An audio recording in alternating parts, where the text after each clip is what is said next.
Зохиолч Б. Шүдэр цэцэг. Мэйлэр илгээсэн ягаахан сарнай. Өвлийн нэг бүүдгэрхэн өдөр. За бац эмийн сангаас читман авчгаад интернет кафед сууя байз. Маргааш философийн семинартай. Удахгүй бас рефреш шалгуулна. 7 хоног яасан ч хурдан өнгөрдөг юм дээ. Утахгүй шинжил болгоно. Чөтгөр ав гэж. Химэн бодсоор би Сүхбаатарын талбайн арын цэцэрлэг дундуур хурдалж явлаа. Би бол хувийн дээд сургуулийн англи хэлний орчуулагчийн ангийн оюутан. Байдаг л нэг охин. Овоо өндөр нуруутай, царайлаг гэхэд хэцүү, бас үзэшгүй муухайч төрөөгүй хүн. Найзуудтайгаа элдвийг хаман чалчих, FM сонсох туртай. Ердөө л нэг тийм дундаж хүн дээ. Хаа очиж нийтж зантаадаа тэр юм уу ганцаардна гэж байхгүй. Харин ямар ч онцлоггүй инх цэцэг нэрэндээ ёстой дургүй. Гэвч яа гэхв? Өдий хурчхэд нэрээ солилттой биш. Гэрлэн дохио хүлээх гэдэг бас миний дургүй юмны нэг дээ. Би тэгхээс тэгсэн шиг улаан гэрлэн дондор зам хөндлөн гүйж цагаан элентрагийн жолоочийн сүнсийг зайлтал тоормслуулаад зам хөндлөн гарлаа. Жолооч над руу ууртайгаар гараа зангидан занаад давхин одов. Би ч мөчөөгөө өгсөнгүй. Араас нь 7 орон чамар хайдаа хүргэн тэнэг хэмээн дамшиглаад эмийн сангийн хаалгыг татав. Эмийн сангийн цэмсгэрхэн танхимд жавар дагуулan ороход элдв эм тангийн үнэр анир чимээгүй орчин өгтлээ. Хоёр боодол читмон бас хамрын тусаалга гээд халаасаа тэмтэртэл төрөвч минь байсангүй. Үүргэвч хүрэм өмднийхөө бүх халаасыг тэмтрээд би төрөвчээ олсонгүй. Атуусан цуугаагүй болохоор суйлуулаагүй гэсэн үг. Сүхбаатарын талбайн арын цэцэрлэгээр явж байхдаа халааснасаа бох гаргаснаа санаад эргэнгүйлээ. Сандрахтаа толгой минь санах ойтой машин шиг ажиллаж байлаа. Одоо хүн олоод авчихсан биз.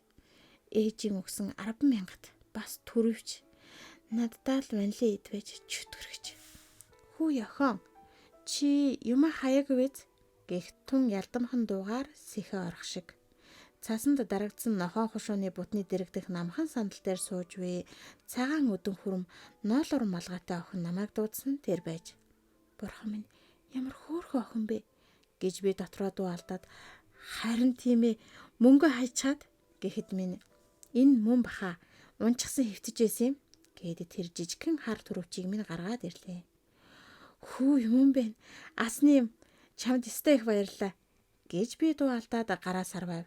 Зүгээрээ гээд тэр охин бостоо. Ингээд салан одох харамсалтай санагдсан тул би хоёулаа танилцах уу? Намайг их цэцэг гээд гараа сунгахад халиун гээд үүргэвчнээсээ нэрийн хуудас гаргаж өглөө. Өө баярлалаа. Надад нэрийн хуудас алга. Ер нь байхгүй л дээ. Би гэрийнхээ утсыг бичиж өгчихье. Чи байгаагүй бол би дүүдээ эмгүү харих байлаа. Яг энэ үеэр халиуны гар утас жингэнэн бидний яриа тасарчхав. За баяртай анхи. Би чамайг ингэж дуудаж болно үсттэй. Утасны дугаарыг чинь санамжиндаа хийчихье гээд бослоо.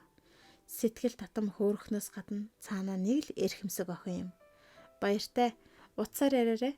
Ингэж би нэг шин танилттай боллоо. Хэд хоногийн дараа халиуны гар утас руу залгав. Байн химбэ гэх нөгөө хонгорхон дуу сонсогдоход инхээ байна. Юу вэ? Би дөнгөж номын сангаас орж ирээд байна. Өө сайн уу? Чи өдийн хоолоо идсэн үү? Амжаагүй. Номын сунд сууж байгаад орж ирлээ. Ходоодонд зэвсэх туслаг гарах гээд л байна шүү.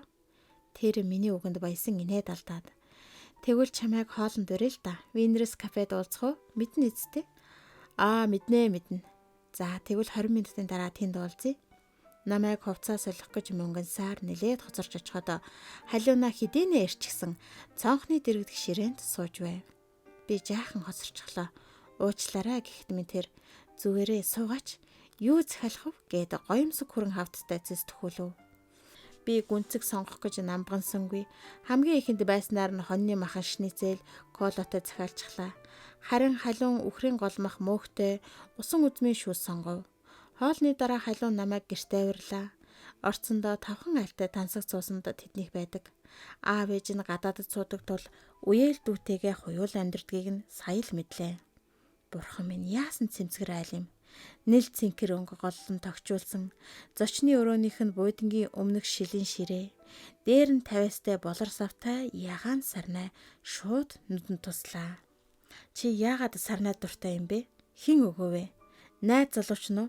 гэж би дүлийн хүнтэй ярьж байгаа юм шиг чанга асуугаад буудан дээр сун нөгөө цэцгийг өнөрлөв. Тийм шулуухнаар болдоггүй юм асуусандаа би сүүлд нэг харамсаж билээ. Халуун жижиг тавхтай самар авчир тавиад суухтаан урт сурмуусаа буулган харцанд нь гуниг тодроод ирэв.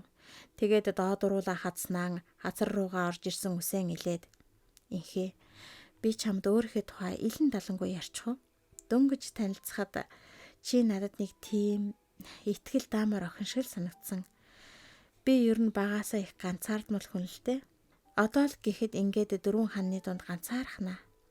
Натай хамт амьдардаг үеэл дуу маань гэртээ харахаар дархан руу явчихсан. Ягаан сарны хувьд бол их урт яриа болно доо гэд шүүрс алтав.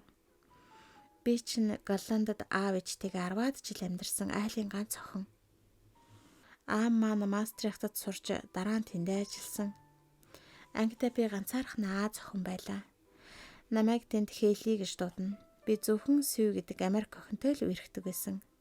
Уржны ямалдаа би мэйлэр Дүл гэдэг хүүтэй танилцсан юм. 1-р сарын 10-нд төрсөн өдрөөрөө Монгол оюутны веб хуудаснаас нэг захидал уншиж ягаад ч юм хариу биччихлээ. Амьдралыг олон талаас нь бясалгах дуртай. 18 настай монгол залуу мөрөөдлийн гүнжээ ирж байна гэд. Тэгтээ төр барьж байсан монгол хаттын нэгийнх нь нэрийг таах. Нас нь надаас хөгшин биш. Яс угсаа монгол байх гэсэн 3 хатуу болцолтой. Хатны нэр нь 7 үсэгтэй шүү. Ингээд болцлыг нь биелүүлэх мөрөөдлийн гүнжтэй энэхүү сарнаг барья гэж англиар бичсэн захидал ягаан сарнаатай байсан. Би хариуд нь төр барьж исэн хатныг турхан гэж таагаад өөрөөс чинь 1 насаар дүү мөрөөдлийн гүнжид нэр дэвшигч төрсөн өдрөөрөө ягаан сарнаа хүлээн авлаа гэсэн захидал бичиж танилцсан. Интернетээр аль дүрсгүйтгийг тэргэхвтэй эхэндээ би ганцаардлаа хуваалцах гэж л захидал бичдэг байснаа. Утсаар ярьж 6 солилцсноос хойш дандаа л түүнийг боддог болчихлоо. Нилээд бодлогошронгүй харцтай нүд их таалагдсан. Харин дөлөө миний царайг зураг явуулахаас өмнө таасан гэж зүтгэдэгсэн. 6 сарын дотор бид хоёр бие биедээ үнэхээр хайртай болчихлоо. Хавар нь бид сургуулаа төгсөөд хаан сурах талаар манайд бөөн яриа боллоо. Парист намайг эхлээд коллежид илсүүлж дараа нь Сорбонны их сургууль сурах бодолтой байдаг. Харин би мөрөөдлийн хаан хүүгийнхаа дэргэд Монголдо сурмаар байдаг. Би зүрх сэтгэлийнхаа нууцыг зөвхөн ээжтэй л ярьсан байлаа. Ээж миний талд бат зогсож охин маань олон жил бидэнтэй гадаадд суулаа. Монголдо л очиж сургалдээ. Хэл ахугаас аач их төсөөрхөн гэсээр аавыг буулгаж авсан. Буян тухай дээр намайг Дүл маань амьд ягаан сарнаа баглаа барьсаар өгсөн юм. Байдгаараа догтлоод л инээч гисэн зогсож байсныг нь мартахын аргагүй. 6 дугаар сарын бороотой өдөр байсан. Би ирээд л санхүү эдийн засгийн дээд сургуульд элсчихлээ. Дөлөө Монгол Улсын их сургуулийн хэрэглээний математикийн 1-р курс төгсчихсөн байсан. Тоонд үнэхээр толгойтой доо. Би наадмаар гэрийнхэнтэй танилцлаа. Аав нь салчихсан болохоор ээж жаахан дүүтэйгээ гуруулаа амьдардаг байсан. Ээж нь дээд сургуулийн багш. Хүүтэйгээ адилхан нүдтэй. Намайг ямар хөөрхөн охин бэ? Миний хүүг яаж тоосон бол доо гэдэл. Харин 1-р ангийн дүү нь та манай ахтай суух юм уу гэхт нь өгтлээ ичиж дөлөө очко миний дүү альбом аваад ир гэж намайг аварсан юм. Намар нь ээж ирж энэ байрыг тогтчулж өгөөд явахдаа чи миний охиныг халамжилж яваарэ. Чамд их чинь итгэж байна. Халуун миний газар дээрх ганц охин шүү гэж учирлах захихын хооронд хэлж хуйлангийн минь үнсээд онгоцондоо суусан. Бид хоёр яг хүүхчиг үерхэж байсан. Дүл компьютер заасч гэрээр тооны хичээл заагаад олсон мөнгөө тэнцүү 2 хувааж хагасыг нь ээждээ өгнө. Үлдснийг нь надад зориулна. Сургалтын төлбөрөөч өөрөө олдог байсан. Миний философийн шүүлэгт бэлтгэсээр байгаад бид хоёр оройтчхоод манайд нэг удаа хонсон юм. Намайг нэг үнсчээд л зочны өрөөний буудан дээр унтж билээ. Би чамдаа жинхэнэ очир алмаастай бөгж бэлэглэж сүй тавьчихад хамт унтнаа. Бас хадаг тавьж охиныг нь гуйж байгаагаа Мастрихт руу ирээдүйн хадмуудаа интернетээр мэдэгдэг юм билүү гин. Мэдээж би биендээ хайртай 2 залуу хүнд бол амаргүй л байна зү. Тэр шин 2 ч удаа миний өрөөний үүдэнд ирээд буцахыг нь би мэдсэн л дээ. Сар бүрийн 10-нд бид хоёр танилцсан өдрөө тэмдэглэж Венерс суугаад Дүл надад ягаан сарнаа бэлгэлдэг байсан юм. Халуун яриагаан таслан чи юм уух уу? Миний энэ урт яриа залхуугч нь хүрэх шиг болоод гихтэн энэ гайхам хайрын түүхэнд бүр автчихсан байсан би сэхэ орж зүгээрээ харин сонирн байна гэд ширээн дээрх ягаан сарнаг ширтэнгийн өнөөдөр чи нэрээ 12 дугаар сарын 10 юм байна шүү дээ гэж бодлоо. Мартин аймнаар би ээжтэйгээ уцаар ярьж баяр хүрэгчгээд дүлийнд очиж ээжтэн цэцэг ноолуурын цамц бэлгэллээ. Тэр орой бид тавал яг нэг гэр бүлийнхэн шиг үнэхээр сайхан байсан. Дүлийн дүү оч надад зураг зурж бэлгэлээд нэг гэхэд ээж нь баг хүүгээ дагуулan нөгөө өрөөнд орж бид хоёр хуйуулахнаа үлдэж. Дөлөө намайг гүнсээд үсийг минь илж ээжийг минь баярлуулсанд чинь их баярлалаа. Чамайг насаараа хайрлаж авна. Бүх насаараа шүү гэд хос хонгийн домог ярьж өгөөд хөгжим дуугаран эргэлддэг хунттай тоглоом бэлгэлсэн юм. Домог нь их гонигтай. Буудуулсан эм хунгийнхаа хойноос гашуудсан эр хүн нь элгэн хад руу унаж өгдөг. Тэгээд надад халуунаа чи намайг хэрэг өгчих юм бол тэр хүн шиг миний хойноос өгөж болохгүй шүү гэж загсан. Яг л ирээдүгөө мэдсэн юм шиг. Нэг жил хачин хурдан өнгөрсөн.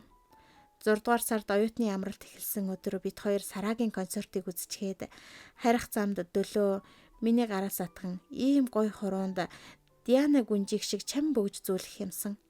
Чамд амлснараа хуйлаа сүй тавина. Одоо бол би чамайг үнсгэл эрэхтэй гэд хуйлаа удаан үнсэлдсэн. Тэр өдөр юм бүхэн сүүлчих байсан ч үхэл гэдэг хүнд тийм ойрхон байдгийг би дааж мэдээгүй.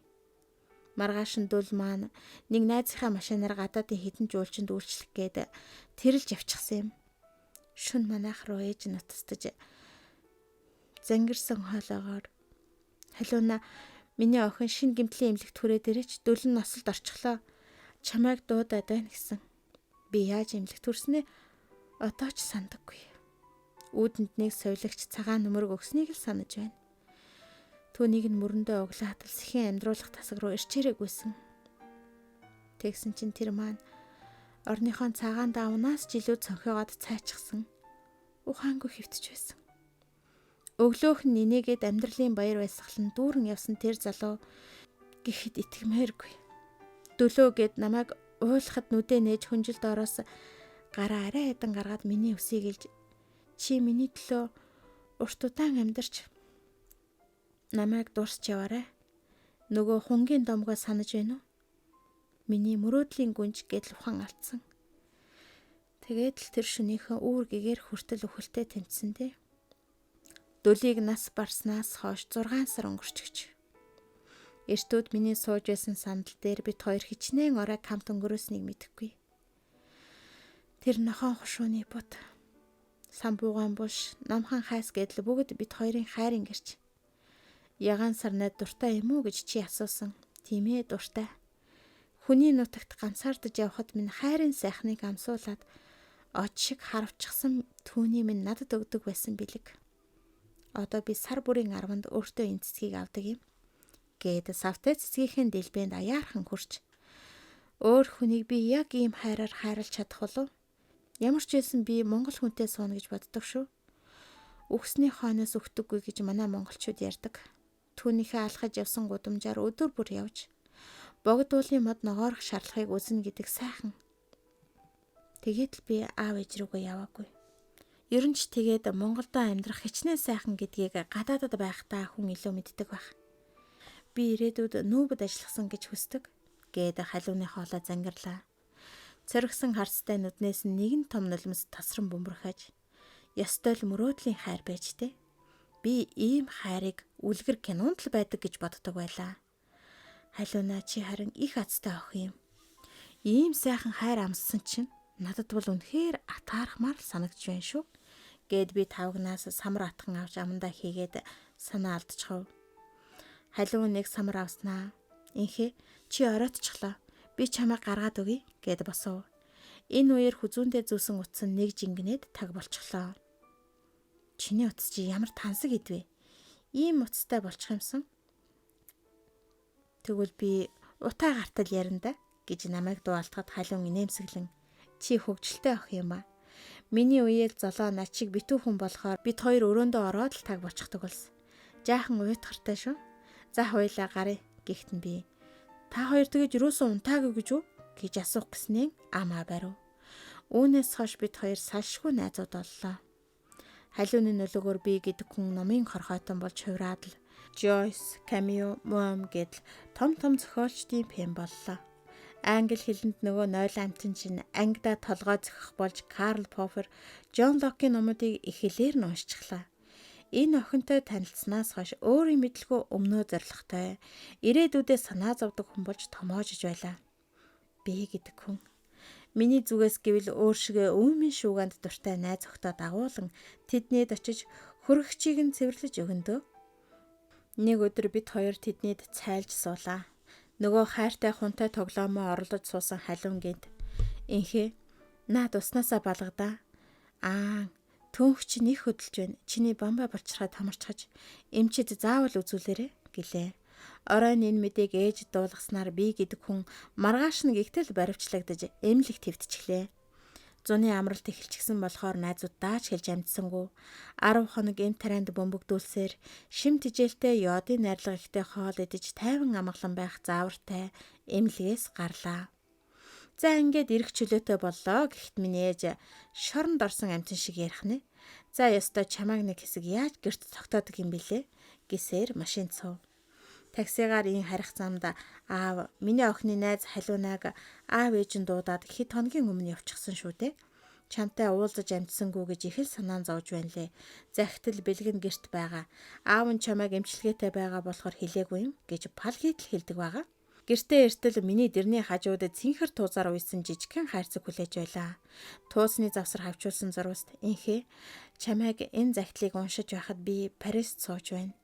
Ээж аав хоёр намайг тэнд сургуульд оруулахар болсон. Гар утсаа чамд дурсгал болгон үлдээ. Чамд таалагддаг байсан шүү дээ. Би өдөр бүр мэйл бичнэ. Халуун гэжээ.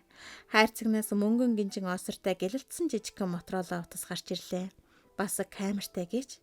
Бид хоёр хизээ уулзах болтоо гэж би бодож суув. Ана эмнэлгээс гараа юу гэж миний дүү тулгын дүүдэнд хадаж бодлын шуудыг минь үргээчихлээ. Маргааш нь надад халуунагаас инхээ англи хэлээ улам сайжруулад бас франц хэлд сурч эхлээрэ.